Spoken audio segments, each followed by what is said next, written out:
Anna Neros Bilder sind abstrakt. Doch schaut man genauer hin, findet man Elemente, die an das ein oder andere erinnern. Irgendwas zwischen Spielzeug, Sextoy, aber auch vielleicht ein Gerät oder ein Nippes oder ja, halt Dinge aus dem Alltag. Aber es ist auch nie so ganz klar, welche Dinge, und es ist auch nie so klar, wie die zu benutzen wären. Ihre künstlerische Arbeit ist manchmal witzig, etwas schräg, verspielt und sexuell. Oft geht es dabei um Fetischismus. Was es genau darstellt, das liegt dann aber eben immer ganz im Auge des Betrachters. Manchmal entwickeln die dann auch so ein Eigenleben, wie das dann so ein Rohr auch sowas wie so eine Art Wurm ist oder so eine Art, ja, fast Wesen. Ich mag das so ganz gerne, wenn die dann sowas Wesenhaftes, was Subjekthaftes bekommen.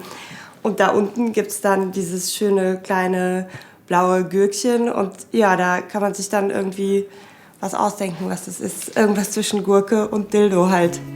Sich mit der weiblichen Sexualität auseinandersetzen, sie in die Arbeit einfließen lassen. Für die Frankfurterin selbstverständlich. Erotische Kunst gibt's ja auch bei Männern schon seit Jahrtausenden.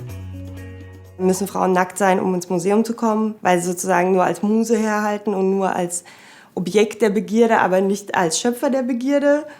Das sehe ich halt super kritisch. Also ich bin natürlich Schöpferin der Begierde sein und ich möchte selber Dinge erschaffen, die ich selber wiederum als erotisch und lustvoll empfinde. Ich möchte ja in einer Gesellschaft leben, in der Frauen eine ganz natürliche Sexualität zugesprochen wird und wo wir nicht jedes Mal darüber diskutieren müssen, wenn Frauen sich das rausnehmen.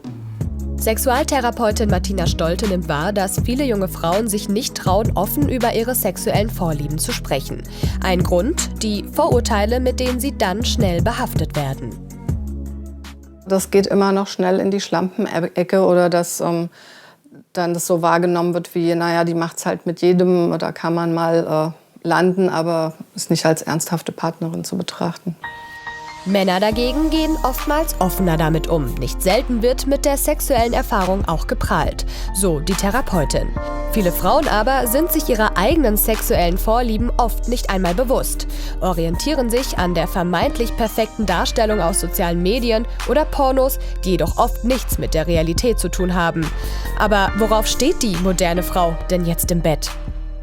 Frauen haben das auch ruhig gern mal ein bisschen deftig, weil was in der Fantasie sich abspielt, ist ja noch mal das völlig was anderes als das, was man tatsächlich auch machen möchte.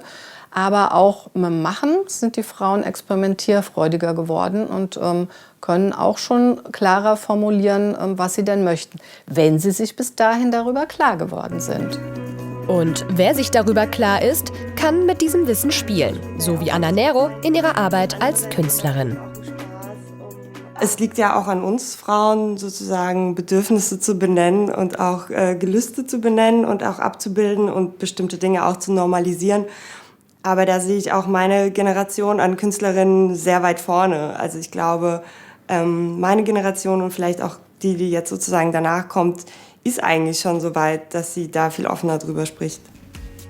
Was es braucht, ist mehr Sensibilität für die eigene Sexualität und ja auch mehr Mut, um offener damit umzugehen.